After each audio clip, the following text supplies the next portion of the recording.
हमारे सनातन धर्म में ना संस्कारों के बिना काम होता नहीं है।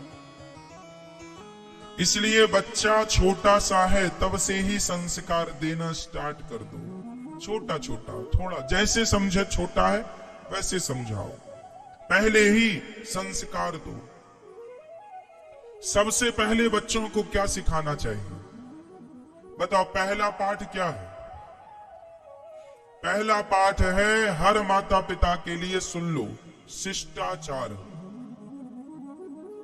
आपके बच्चों को पहले ये सिखाओ कि कोई भी घर में आए, बड़े लोग दिखें, गुरुजन दिखें, माता दिखे, पिता दिखे, ताऊ जी दिखे, मौसी जी दिखे, बुआ जी दिखे, सबसे पहले उनको प्रणाम करो। क्या करना है? कैसे प्रणाम करना है? आजकल के बच्चे घुटनों को छूते हैं। बुआ जी प्रणाम, बुआ जी प्रणाम, मौसी जी प्रणाम। घुटन, कमर टूट गई क्या आपकी? बुढ़ापा आ गया? क्यों नहीं प्रणाम करना सिखा रहे हैं बच्चों को?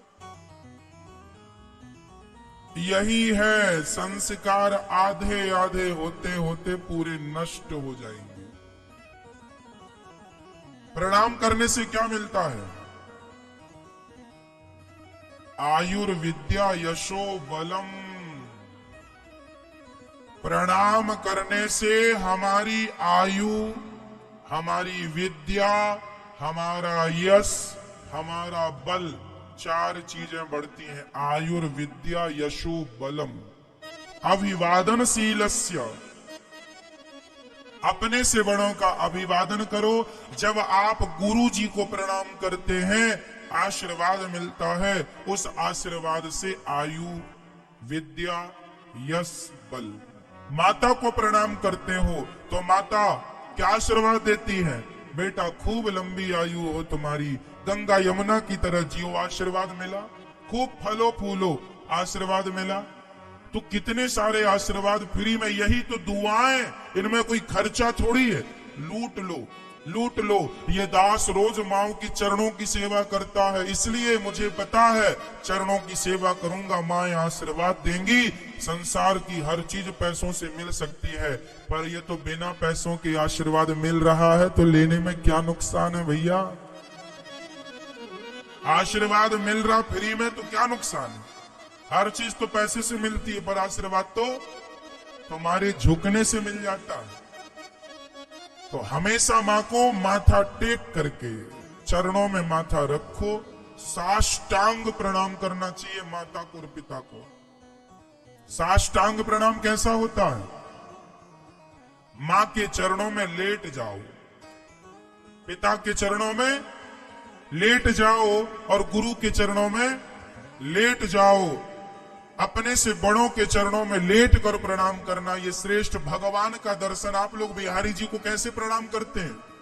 कई लोग मैं देखता हूं बिहारी जी का दर्शन करते हैं और दर्शन करके निकल आते हैं, प्रणाम नहीं करते। आप जाके देख लेना मंदिर में, अक्सर लोग भी, आप लोग इतनी दूर दूर से आए हैं, आप लोग दर्शन करते हैं और निकल लेते हैं जल्दी से। आप प्रणाम नहीं कर पाते भगवान। बताओ आपने कितनी बार बिहारी जी को प्रणाम किया? नहीं किया?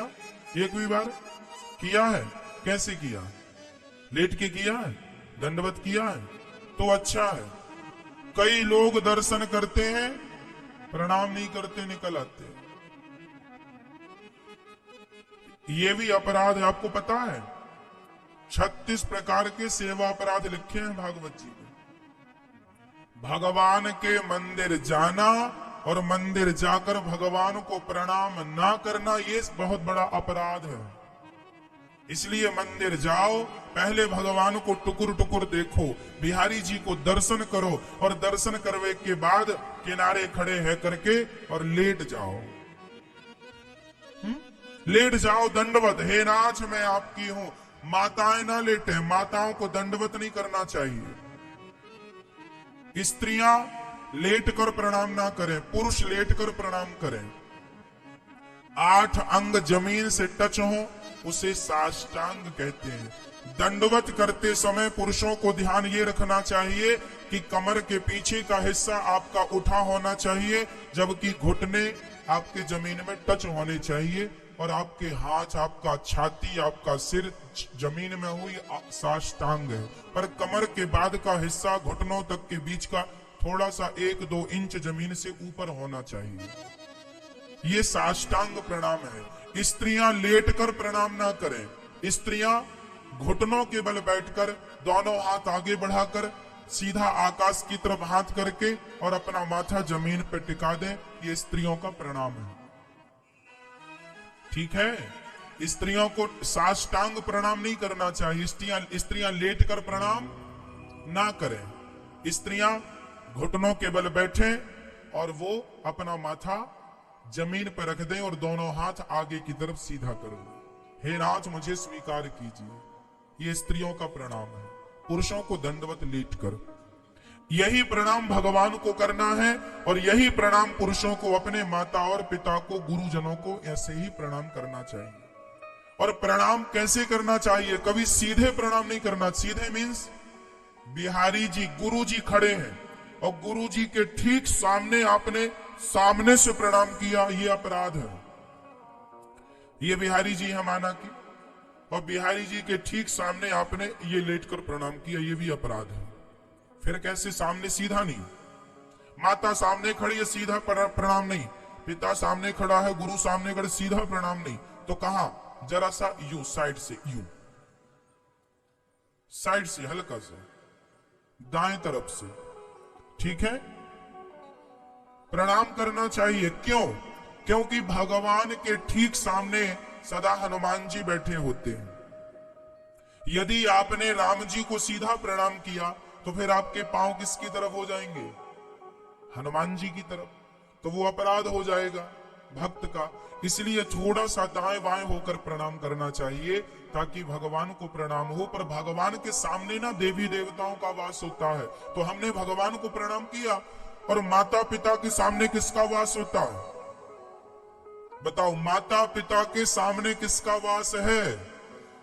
भगवान का। जब माता पिता और गुरु, इन तीनों के सामने सदा भगवान होते हैं, यदि माता पिता और गुरु को सामने से प्रणाम किया तो भगवान की तरफ पांव हो जाएंगे। इसलिए दाएं या बाएं होकर हल्के से प्रणाम करना चाहिए। थोड़ा दाएं हो जाओ या थोड़ा बाएं हो जाओ और किनारे से हल्के से प्रणाम करो, सामने से नहीं। समझ रहे हैं मेरी माँ? तो बच्चों को प्रणाम करना सीखना है। पहला पाठ शिष्टाचार का। कैसे प्रणाम करना है? दंडवत। कैसे करना है मैया? बोलो, लेट कर। ठीक है, तो अपने बच्चों को सिखाएंगे ना ये बात? बचपन से सिखाओ, बूढ़े हो जाएंगे तब नहीं सीखेंगे। बच्चे को सिखाओ प्रणाम कैसे करना है बड़ों को, पहला। दूसरा, बच्चों को पहले ये सिखाओ कि उनको बोलना कैसे है।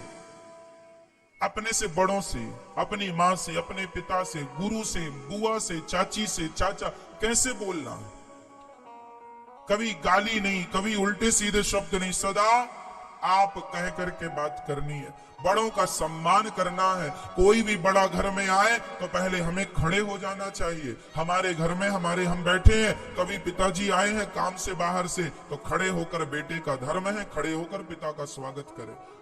लेकिन आजकल बच्चे तो बाप के संग बैठ के शराब पीते हैं। इसलिए आपको ध्यान रखना है संस्कारों का और संस्कार बोलने का।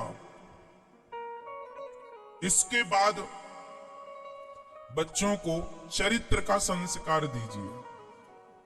काहे का संस्कार? आजकल माँ बाप चरित्र की कोई बात बच्चों से नहीं बोलते, उन्हें शर्म लगती है। आप नहीं बोलेंगे, कौन बोलेगा? पाकिस्तान से लोग आएंगे बोलने के लिए, समझाने के लिए। समझाओ, बेटा ऐसे प्रणाम करते हैं, बड़ों से ऐसी बातें करते हैं, अच्छी बातें करते हैं, सदा स्माइल के साथ बात करते हैं। आपके घर कोई मेहमान आए तो मेहमान का स्वागत कैसे किया जाता बताओ? जब कोई मेहमान घर में आए तो उसको भले घर में बड़ी टेंशन चल रही है, पर मेहमान को देखो, घर में बुआ जी अचानक आई, मौसी जी अचानक आई, चाचा जी ताऊ जी अचानक आए, और आपके घर में तभी पति पत्नी का महाभारत हुआ और उसी समय वो आ गए, तो आप क्या करेंगे? जब भी कोई मेहमान आए तो स्माइल के साथ मुस्कुराते ही, अरे बुआ जी आइए आइए आइए, स्वागत है, हंसते स्माइल के साथ बुआ जी का, मौसी जी का स्वागत करो, बिठाओ, चरण धो। आपके यहाँ परंपरा है कि नहीं बड़ों के पांव धोने की? हमारे यहाँ परंपरा, हमारे यहाँ कोई भी आता, मौसी जी आती, बुआ जी आती हैं, उनके पहले पांव धोए जाते, हम लोग धोते थे पांव। कोई भी बड़े सदस्य आए, वंदनीय आए, पहले क्या करते हैं? उनके चरण प्रक्षालन करते, चरणों की सेवा करते, और उसके बाद बिठाओ, चाय नाश्ता खिलाओ पिलाओ, अच्छे से बात करो स्माइल के साथ, और जब वो जाएं तो दरवाजे तक उनको छोड़ के आओ। कई लोग ना मेहमानों के सामने ही लड़ने लग जाते हैं, ये भी अपराध है। हमारे वेदों में अतिथि को क्या माना गया है? जोर से, अतिथि देवो भव, ना जाने किस रूप में नारायण मिल जाए, पता नहीं कौन से रूप में भगवान तुम्हारे घर आए और तुमने उन्हीं का स्वागत सम्मान नहीं किया और चले गए। तो इसलिए हर रूप को भगवान का रूप मानो और भगवान जानकर उनकी सेवा करो। ये शिष्टाचार आप सभी के जीवन में हो। अतिथि देवो भव, मातृ देवो भव, पितृ देवो भव, आचार्य देवो भव। मां भगवान, पिता भगवान, गुरु भगवान, अतिथि भगवान, सबकी सेवा करना, यही गृहस्थों की गृहस्थी है, यही सदगृहस्थ है कि आपका अतिथि आपसे प्रसन्न है। जब बुआ जी जाने लगे, मौसी जी जाने लगे, बड़े लोग जाने लगे, तो उनका तिलक करके दान दक्षिणा जो आपसे बन पड़ा दे के विदा करना चाहिए। चलो अब इसके बाद शिष्टाचार के बाद आया चरित्र। बच्चों का चरित्र कैसा हो? मजबूत हो। आज बच्चों को ना चरित्र की शिक्षा माँ बाप नहीं देते, इसलिए बच्चे चरित्रहीन होते जा रहे हैं, चरित्र से गिरते जा रहे हैं। आप नहीं देंगे तो कौन देगा? बच्चों को बताओ, बेटा यदि तुम गलत काम करोगे, किसी लड़की की तरफ देखोगे, किसी लड़के की तरफ देखोगे, तो बेटा समाज हमें क्या कहेगा कि देखो तुम्हारी बेटी ऐसी है, देखो तुम्हारा बेटा ऐसा है। बेटे को ये बातें बताओ, बेटी को, कि बेटा तुम कोई ऐसा गलत काम ना कर लेना जिससे तुम्हारे माता पिता अर्थात हमें सिर झुका के चलना पड़े। तुम गलत काम करते हो ना तो तुम्हारे माँ बाप को समाज ताना मारता है, देखो फलाने की बेटी भाग गई लड़के के संग, फलाने का बेटा भाग गया, तो ताने मारता है समाज। तो क्या आप अपने माँ बाप को इस दिन के लिए आप पैदा हुए थे कि ये दिन आप दिखाएंगे अपने माँ बाप को? चरित्र जरूरी है। बताओ हमारे पास धन का होना जरूरी है या चरित्र का होना जरूरी है? धन तो बाद में आ जाएगा, चरित्र चला गया तो कैरेक्टर जरूरी है। इसलिए चरित्रवान बनो। किसी स्त्री को गंदी निगाहों से ना देखो। अपनी इच्छाओं पर, अपनी विषय वासनाओं पर कंट्रोल, इसलिए हमने पहले ही कह दिया कंट्रोलिंग जरूरी है अपने आप में। जिस आदमी के अंदर खुद में कंट्रोलिंग नहीं, वो आदमी नहीं शैतान है। रावण ने सब जीत लिया था। रावण ने देवताओं को, दिक्पालों को, नागों को, यक्षों को, गंधर्वों को, सबको जीत लिया। हार गया तो केवल अपनी इच्छाओं से हार गया और चुरा के ले आया माता सीता को। एक स्त्री को गंदी निगाहों से देख लिया। रावण सबको जीत लिया, बस अपनी काम वासना को ना जीत पाया, जिसके कारण युग बीतने के बाद भी आज गली गली उसके पुतले जलाए जाते हैं। क्यों जलाए जाते हैं? क्योंकि केवल सबसे जीत गया था, काम वासना से हार गया। ये भगवान की माया बड़ी प्रबल है, इसलिए चरित्र जरूरी है मेरी मां। बच्चों को सिखाना, नहीं तो बाद में रोना पड़ेगा। आगे पाठ है शिक्षा। बच्चों को शिक्षित बनाओ। आप लोग शिक्षित जरूरी, शिक्षा जरूरी है। आप लोग शिक्षित हैं या नहीं? बताओ शिक्षा किसे कहते हैं?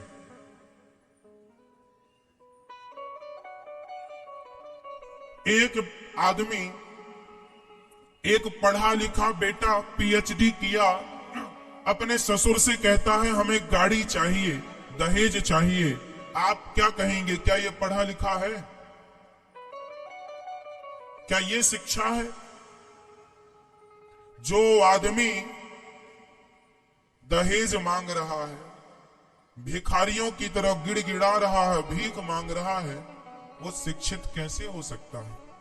शिक्षा वही है, उसी आदमी को शिक्षित समझिएगा जो अपना परिवार अपनी मेहनत के बल पर चला रहा है, कमा रहा है, भगवान पर विश्वास है, मेहनत करता है, जो पैसे मिलते हैं उसी से परिवार का पोषण करता है, वो किसी के आगे हाथ नहीं फैलाता, वो सबसे ज्यादा शिक्षित है।